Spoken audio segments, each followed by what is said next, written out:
What's up guys, magandang hapon at samahan niyo po akong muli dito po sa ating munting colony cage.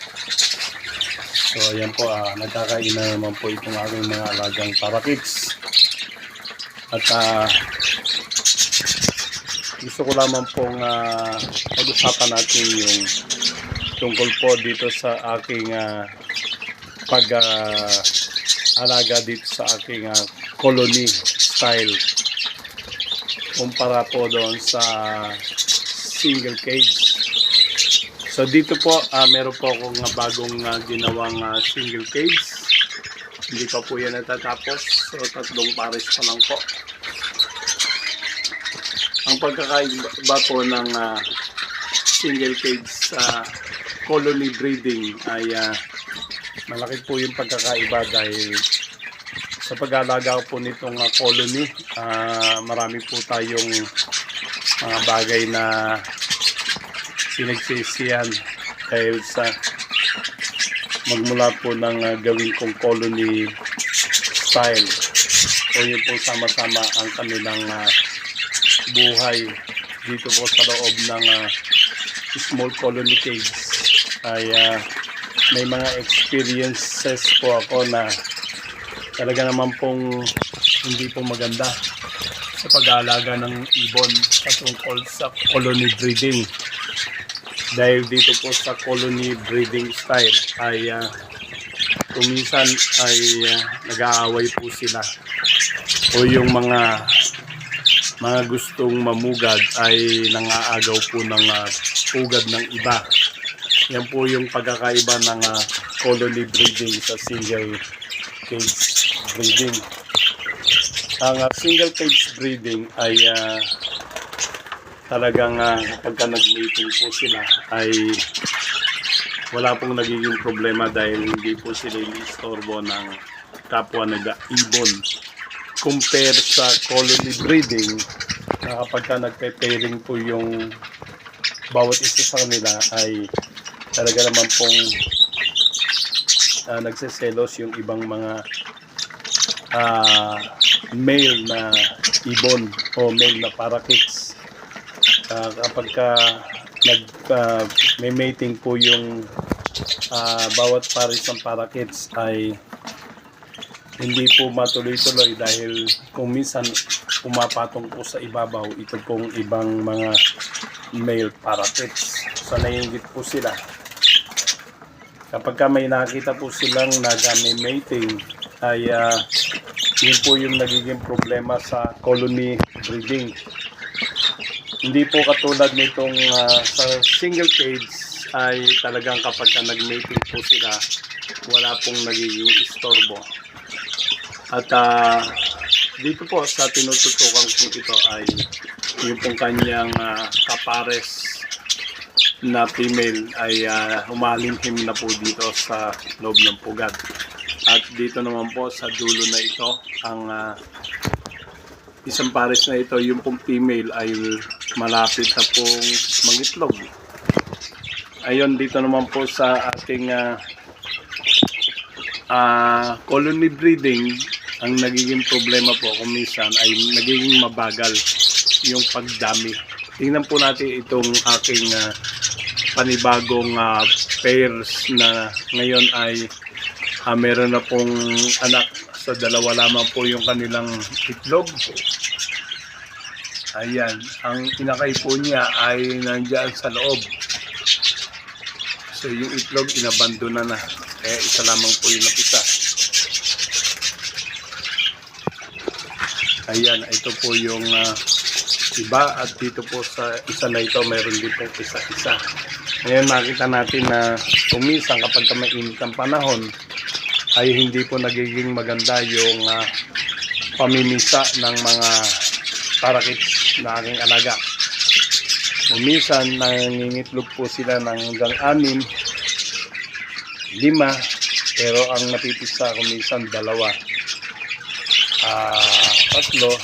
minsan 1. Pero ito pong panahon na ito, nung mga nakaraan ay marami pong walang similya. Sa kanilang paghalimhim ay marami sa kanila ay hindi po ako nakapagpapisa o wala po silang napisang inakay. So ito po yung minsan nagiging problema kapag mainit ang panahon. Ngayon balik po tayo doon sa ating pinag-uusapan about colony breeding sa single cage breeding. Yan po ang ating single cage breeding. Meron na po akong tatlong pares na ginagawa at meron pa po tayong gagawin na single cage. At ang bala ko po nga po ay yung iba pong pares dito ay ilalagay natin sa single cage. Kasi ang aking pong naobserbahan sa kanilang pamumuhay, mabagal po dumami ang style ng colony breeding compared sa single cage breeding. At saka nagiging problema po sa ating pong colony breeding kung minsan may mga matapang na female ang pumapasok sa hindi po nila nest box. Ayan po, marami po tayong nest box. Kumbaga kapag ka meron po diyang gustong magkaroon ng pares o gusto na pong manganak, so ang naging ugali po nila bago po magkaroon ng pares itong ating mga alagang parakit, ang isang bagay na naobserbahan ko po sa kanila, sila po ay naghahanap muna ng kanilang pamumugaran o yung nest box na kanilang pagpupugaran. At kapag ka sila nakahanap na, doon po sila mangingitlog o doon po sila kukuha ng kanilang kapares at makipag-mating na po sila para po sa kanilang pangingitlog. Kaya kung minsan naman ang nagiging problema o yung mga bad experiences po natin dito sa ating colony breeding, may mga hen po dyan na mayroon pong mga inakay, pero ito pong mga bago lamang na ibon o yung bago lamang na female parakit na gusto pong mangitlog, sila po ay nang-aagaw ng nest box. At kung minsan ay sinasapit po natin dito sa mga ating alaga na kapag ka nang-agaw po sila ng nest box at mayroon pong inakay, sinasaktan po nila yung mga inakay doon sa loob ng nest box.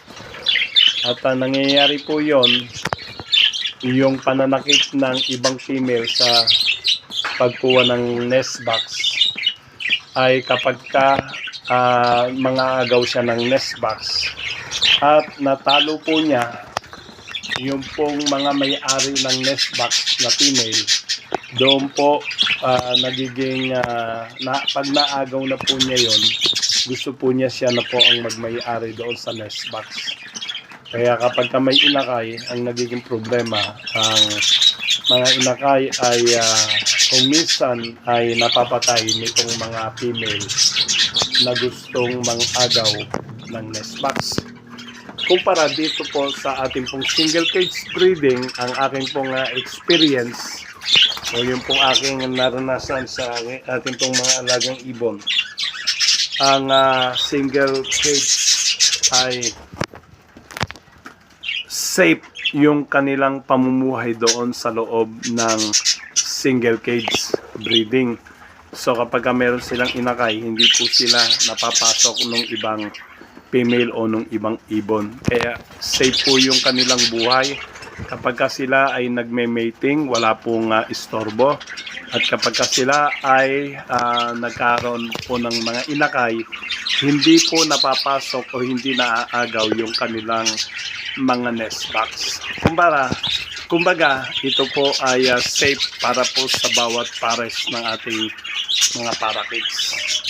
So, ganyan lamang po yung ating pong naranasan o yung aking naranasan sa pag-aalaga ng ating pong mga parakits. So, bagamat ang ating pong mga parakits ay normal lamang po yung kulay, isang bagay na sa akin pong karanasan, isang bagay po ay okay lamang po sa akin yung kahit hindi po kagandahan yung kanilang mga kulay. Kumisan, madalas po ay marami po akong na napapaanak o yung kanilang mga anak na aking pong binebenta. Marami din naman pong lumalabas na maganda, pero minsan napipilitan po tayong ibenta dahil hindi po natin po pwedeng paramihin ang ating pong mga alagang ibon, kasi kapag marami po sila ay sobrang magastos po sa patuka. So kaya nine-maintain ko lamang po dito sa aking munting colony cage. Ang mini-maintain lamang po natin yung pong siguro mga 50 piraso na parakits lamang yung ating pong tinitira o yung regular na nandito sa loob ng kulungan. Pero kaya po ako gumagawa ng mga bagong single cage ay napansin ko po sa aking pag-aalaga na hindi po naging mabilis yung kanilang production o yung pagdami nila o yung kanilang panganganak. Kaya mabagal po kasi nga po kapag ang colony breeding style ay marami pong nang-istorbo. Kung minsan nag-aaway-away po yan. Ito po yung nagiging problema sa colony breeding style kumpara sa single cage breeding. Kaya yan po mga kaibigan, mga brother, mga igan. Ito pong ating nakikita na katulad niya, mga pares basal po yan. Sa una, isang inakay lamang po yung kanilang na-produce. Ito po ay kauna-unahan nilang pagiging parents. Pero base po sa aking experience, yung pong mga una, pangalawa ay medyo mahina pa po sila mag-produce ng inakay. Pero sa mga pangatlo, pang-apat at yung mga susunod ay marami na po silang nagiging itlog o yung mga napipisang inakay. So, yan po yung ating mga experience. At isang bagay na talakayin ko po ay dati may mga napakinggan po ako na kapag ang parakeets ay magkapatid, nagkakaroon daw po ng yung abnormality yung kanilang mga inakay. Pero base dito sa aking experience ay ilan po yung naging alaga ko na magkapatid na nagpares po sila, kaya hindi ko po nakuwang ibenta. Kapag ang aking mga inakay na naipon, mayroon po tayong nakitang pares dyan, hindi ko po yan binibenta kasi kahit magkapatid yan. Nag-try po ako na subukin kung totoo nga ba yung sinasabi ng iba na kapag ang nagpares ay magkapatid, ito po ay nagkakaroon ng defect sa kanilang mga nagiging anak o yung kanilang mga inakay. So base po sa aking experience, ilan po dito yung ating pong naging karanasan, gaya po nitong female na ito. Yan. Ay, hindi po yan, kahawig lang. Doon po sa dulo na yon, yan. Nakita niyo po yung nest box na yan. Umalinhin po yung female na parakit at ang kanyang kapares ay saan po ba yung kanyang kapares? Ang kanyang kapares, ayan po. Ayan, yung rainbow. So, magkapatid po sila ng female doon dyan sa cage na yan na umalinhin. Ilan na po yung naging anak nila pero wala po silang naging anak na may depekto o yung abnormality na inakay. So yung mga naging anak po nila ay maayos po at malusog ang naging kanilang mga inakay dyan po. So base po sa aking karanasan, so sa aking experience po, hindi po lahat ng parakit na magkapatid na nagpares ay naging abnormal yung anak. So wala pa po akong experience doon o naging experience sa akin pong mga alaga na magkapatid na nagpares na nagkaroon ng depekto yung kanilang mga anak. Ngayon, yan po yung mga bagay na akin pong na-experience. Hinahayaan ko po sa aking colony breeding style. Kaya nagliliparan po yung mga yan. So halo-halo po yung ating mga parakeets dito po sa buong colony. So ang nangyayari po dyan ay natural pairing o yung hindi ko po sila kinukulong sa single cage. Napapansin ko po na sila ay nagkakaroon ng kanya-kanyang pagpapares na hindi po pinilit. So yun po yung tinatawag, iyan po yung tinatawag na natural pairing. Kaya kapag natural pairing, isang bagay na maganda po niya kapag nilagay po natin yan sa single cage ay hindi po nagkakaroon ng asiwa o yung hindi naasiwa yung parakit na pinagsama dyan sa single cage breeding. Yan po yung isang maganda na kapag ang ating style ay single cage, mas maganda po na ang kanilang pagpapares ay natural pairing. So gaya po ng dalawang yan po ay natural pairing. Halos lahat po sila na nandyan ay natural pairing. Kagaya po nitong magkapares na ito, natural pairing po yan. Ngayon itong female, ito pong cream ang kulay o yung kulay gatos sa kulay, siya po yung female. At pumapasok na po yan sa pugad. Yan po ay sign na gusto na po niyang mangitlog. Kaya ayan po sila. Hinihintay po natin yan. Wala pa pong isang linggo yan. Mangyayari dyan ay magkakaroon na naman po yan ng itlog doon sa loob yan ng pugad na yan. Ayan. Yung pong inakay dyan ay kabababa lang po. So, hinahayaan po natin na may mga pupo na tuyo ang kanilang nest box para kapag sila ay nagkaroon ng inakay, hindi po magkaroon ng display leg. So mga kaibigan, mga ka-brother, ito po yung ating karanasan sa single cage breeding at sa colony. So yun po yung pagkakaiba ng dalawa, yung pong single cage breeding at colony breeding style. So ganyan po yung ating pong naging karanasan. Kaya ngayon ang akin pong balak ay gagawa po ako dito ng kanya-kanyang single cage para mas marami po yung maging production ng ating pong mga alagang parakeets.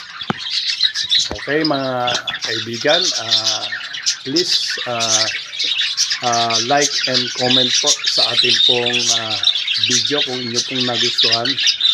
Sige, maraming po salamat at God bless po sa ating lahat.